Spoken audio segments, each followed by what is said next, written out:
Boa tarde. Meu grupo é composto por mim, Eduarda, Amanda, Carmen e a Júlia, e hoje nós vamos falar sobre as cores dos olhos. Os olhos são partes do corpo que chamam bastante atenção pela variedade de cores que possuem. Essa pigmentação se encontra numa estrutura chamada íris, que é a junção de tecido conjuntivo e muscular que fica ao redor da pupila. A íris é dividida basicamente em 5 partes, sendo o estroma e a borda anterior as mais importantes para a definição da cor dos olhos. Isso porque ali se encontram células chamadas melanócitos, que podem possuir maior ou menor quantidade de melanina. Quando elas possuem maior quantidade de melanina, a coloração dos olhos será marrom, e quando possuem menor quantidade de melanina, serão azul. Isso por causa do efeito óptico que essas estruturas fazem, possibilitando maior entrada de luz e reflexão em ondas no espectro da faixa azul. Além disso, existem basicamente 2 tipos de melanina que vão interferir nisso. Todos os tipos de olhos vão possuir tanto a eumelanina quanto a fiomelanina. Entretanto, os olhos com coloração mais escuras vão ter maior quantidade de eumelanina, enquanto olhos azuis vão possuir maior quantidade de fiomelanina. Mas afinal, quais são os genes que vão garantir a produção de melanina para a coloração dos olhos? Essa não é uma herança mendeliana simples, e sim uma herança genética poligênica, o que significa que não será apenas um par de genes que está envolvido nesse processo, e sim vários pares de genes. Nem se sabe ao certo quantos genes estão envolvidos nesse processo, mas sabe que existem alguns protagonistas, que é o caso do OCA2, que vai auxiliar na produção de melanina, que dará o fenótipo marrom, e o HERC2, que fará a regulação desse gene. Ambos estão no cromossomo 15 e são conhecidos como gene B, porque em sua forma dominante irão dar a coloração marrom e em sua forma recessiva coloração azul. Já o gene EYCL1, que está no cromossomo 19, ele será responsável por produzir melanina, que dará o fenótipo verde em sua forma dominante, e em sua forma recessiva dará a coloração o fenótipo azul. Na tabela à direita, podemos ver que o B dominante domina até mesmo o G dominante. Então, se tiver pelo menos um alelo de B dominante, o fenótipo será castanho. Para que haja o fenótipo verde, é necessário que o B esteja em duplo recessivo. E para que haja o fenótipo azul, é necessário que tanto o B quanto o G estejam em duplo recessivo. Aí você vai ver a tabela à esquerda e vai se perguntar, então, como pessoas de olhos verdes e olhos azuis, se reproduzindo com pessoas que também têm essa coloração de olhos, conseguiriam ter filhos com olhos castanhos. Bom, o gene OCA2 e o HERC2 atuam conjuntamente para a produção de melanina que dará o fenótipo castanho. Se uma pessoa tiver um certo gene desse defeituoso, ela terá apenas os genes Gs atuando, dando um fenótipo de verde ou azul. Se por acaso ela se reproduzir com uma pessoa que também tenha um defeito em algum desses genes e por acaso não seja o que ela tem, e o seu filho herdar o gene bom dela e o gene bom do pai, isso fará com que ele tenha uma produção normal de melanina e terá olhos castanhos, porque tanto o pai quanto a mãe tinham um B dominante, porém, por causa do defeito, não era possível ver no fenótipo.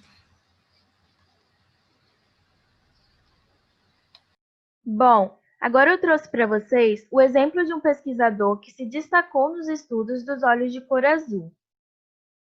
Hans Eyberg, nascido em 8 de abril de 1945, é um geneticista dinamarquês que realizou um estudo junto de pesquisadores do Departamento de Medicina Celular e Molecular da Universidade de Cochrane. Esse estudo possibilitou a descoberta da mutação que afetou o gene chamado OCA2. E vários estudos já revelaram que o OCA2 está envolvido na produção da melanina, que é o pigmento que dá cor aos cabelos, olhos e pele, e também o principal contribuinte para as variações de cores no olho humano. De acordo com o professor Hans Eyberg, originalmente todos nós tínhamos olhos castanhos. Porém, uma mutação genética afetou o gene OCA2.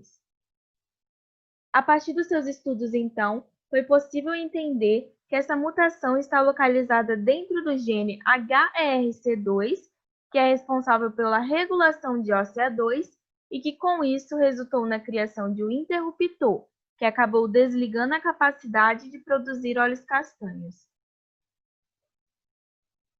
Esse interruptor, ele não desativa o gene completamente, mas limita sua ação para reduzir a produção de melanina na íris, efetivamente diluindo os óleos castanhos em óleos azuis.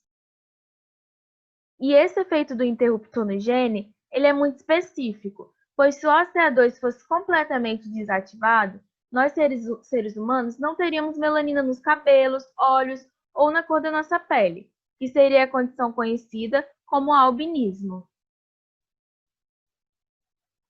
Nesse estudo, então, o professor Eiberg e sua equipe viajaram por diversos países do mundo, como a Jordânia, Dinamarca e a Turquia, a fim de analisarem o DNA mitocondrial de indivíduos de olhos azuis.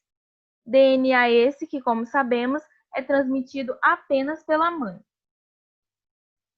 Segundo Eiberg, ao longo de várias gerações, os segmentos do material genético transmitidos pelos nossos ancestrais acabam sendo misturados, resultando em indivíduos com genomas compostos por diversas sequências. No entanto, alguns desses segmentos, que são chamados haplótipos, não sofrem recombinação. Depois de uma análise exaustiva, a equipe identificou então qual a sequência exata que dá origem aos olhos azuis. Os pesquisadores explicaram que dos 800 indivíduos que participaram do mapeamento genético, apenas um não apresentava exatamente as mesmas alterações associadas à mutação que é responsável pela produção dos olhos azuis. E, curiosamente, esse indivíduo possuía uma manchinha castanha na íris. Com relação à variação da cor dos olhos de castanho para o verde, Hans explica que é causada pela quantidade de melanina na íris, mas que no caso dos indivíduos de olhos azuis, há apenas um pequeno grau de variação na quantidade de melanina em seus olhos. A partir disso, então, eles concluíram que todas as pessoas de olhos azuis descendem de um mesmo ancestral comum, de quem herdaram precisamente a mesma mutação genética, indicando que quando os primeiros humanos começaram a migrar para a Europa há milênios, eles carregaram essa característica em seus genomas. E isso talvez explique a maior concentração de pessoas com olhos azuis nesse continente.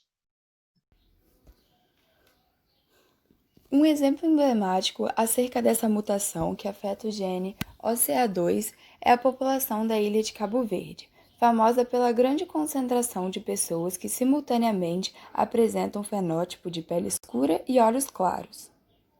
Isso se deve à forte miscigenação no local, oriunda de povos europeus, especialmente portugueses e também habitantes da África Ocidental. Tendo em vista que o fenótipo de olhos claros se deve à menor quantidade de melanina, o fato de pessoas pardas ou pretas apresentarem essa característica ainda desperta curiosidade em muitos. Para compreender esse fenômeno, foi feito um estudo de variação pigmentar em 699 indivíduos de Cabo Verde, onde a extensa mistura da África Ocidental e Europa deu origem a uma enorme proporção de ancestralidade genômica. Em uma segunda abordagem, foi analisada a cor dos olhos, que resultou na identificação de dois losses principais. O primeiro, que é responsável pela cor dos olhos azuis, e o segundo, que é o responsável pela tonalidade de castanho nos olhos. Para a cor de pele, foram identificados 4 losses principais. Somados, correspondiam apenas a 35% da variedade total. Os resultados desse estudo sugeriram que o losso regulador para a OCA2 explica a relação entre a cor de pele e a cor dos olhos, e apontam para a formação genética subjacente na qual vários genes de efeito moderado atuam simultaneamente com outros de efeitos pequenos. E isso explica a diferença no grau de pigmentação na pele e dos olhos. O estudo dessa população foi apenas uma pequena amostra da enorme gama de diversidade pigmentar, mas que forneceu um modelo para a compreensão de várias outras populações mistas, inclusive o Brasil, que mostra um enorme grau de miscigenação. De acordo com o pesquisador Hans Einberg, milênios atrás, quando acredita-se que houve a primeira ocorrência dos olhos azuis, os seres humanos estariam em um processo de migração na Europa, o que justifica a grande concentração de pessoas de olhos claros nesse território.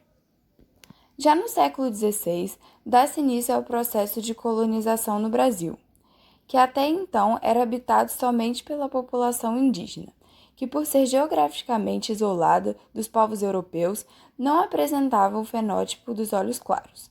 Então, a partir desse século, há o desencadeamento de múltiplos eventos migratórios de vários povos em direção ao Brasil, o que fez de brasileiros indivíduos com uma diversificada ancestralidade genômica e uma enorme variedade de coloração dos olhos. Bom, existem diversas curiosidades legais sobre a cor dos olhos e eu escolhi trazer algumas que acho muito interessantes e acho que vocês também vão gostar.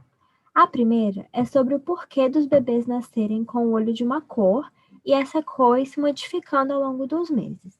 Para entender, a gente precisa lembrar que possuímos células chamadas melanócitos, que são responsáveis pela produção da melanina. E essa melanina responde à quantidade de luz. Então, como o bebê fica olho escuro durante a gestação inteira, a gente não nasce com toda a melanina que estamos destinados a ter, porque essa produção ainda não foi estimulada. Então, quando os bebês nascem, a cor dos seus olhos vão ser meio cinzentas, azuis, variando entre mais claro e mais escuro. Com o tempo, a melanina produzida vai se acumulando na íris e geralmente a mudança é bem pequena depois dos primeiros 6 meses de vida, mas ainda assim podem ocorrer mudanças na cor. Eu trouxe alguns exemplos de como essa mudança pode acontecer ao longo do tempo, onde quanto mais melanina na íris, mais escura vai ser a cor do olho. A gente não consegue saber exatamente quanto de melanina vai ser produzida, mas tudo vai depender da genética. Então, fazendo a probabilidade genética, dá para se ter uma ideia de quais são as maiores chances da cor final do olho do bebê. Uma outra curiosidade é sobre a heterocromia, que é quando um olho apresenta coloração distinta do outro, e é uma característica que pode ser congênita, quando a pessoa já nasce assim, por apresentar uma alteração genética no gene responsável pela quantidade de pigmentação no olho, ou também pode ser uma característica adquirida, proveniente de lesões ou traumas nos olhos, melanoma, síndromes, entre outros. A heterocromia congênita é rara em humanos, sendo mais comum em animais, como gato e cachorro. Existem diversas variáveis dessa característica e eu vou mostrar alguns tipos que podem ocorrer. Essa primeira é chamada heterocromia central, onde a borda da pupila apresenta uma coloração diferente que vai irradiando para as beiradas da íris. Essa é chamada de heterocromia setorial, onde só uma parte da íris apresenta uma coloração diferente do resto e pode acontecer só em um olho, nos dois e de diversas formas. E essa, que é a que a gente mais costuma ver em fotos, vídeos, e é chamada de heterocromia completa, onde a cor de um olho é completamente diferente do outro. E a última curiosidade é sobre uma cirurgia para trocar a cor dos olhos. Primeiramente, eu quero falar que é um procedimento super arriscado e invasivo.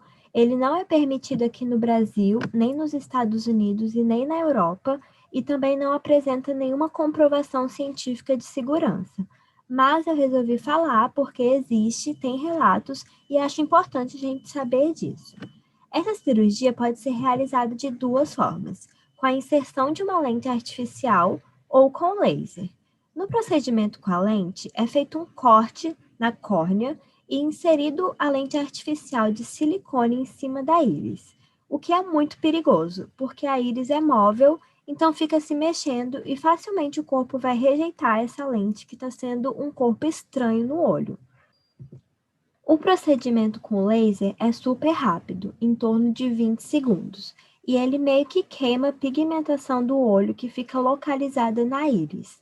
A troca da cor não é instantânea, demora algumas semanas para o corpo remover o pigmento. E esse procedimento também não é nada seguro. Os dois podem causar glaucoma, catarata, inflamação ocular e até a perda da visão. O caso mais famoso sobre isso é de uma modelo argentina chamada Nadine Bruna, que morava nos Estados Unidos e em 2016 foi para a Colômbia realizar esse procedimento. Ela fez a cirurgia e logo após a sua visão começou a ficar muito embaçada, com os olhos vermelhos e doloridos. A gente pode ver nessa foto que realmente é muito grave. Ela é influencer no Instagram, então depois disso ela fez vários relatos alertando seus seguidores sobre os riscos dessa cirurgia. E, infelizmente, ela teve vários danos irreparáveis, perdendo quase 80% da visão, além de glaucoma e catarata. E é isso, gente. Espero que vocês tenham gostado das informações que a gente trouxe. E se vocês tiverem qualquer dúvida, sintam-se à vontade para perguntar.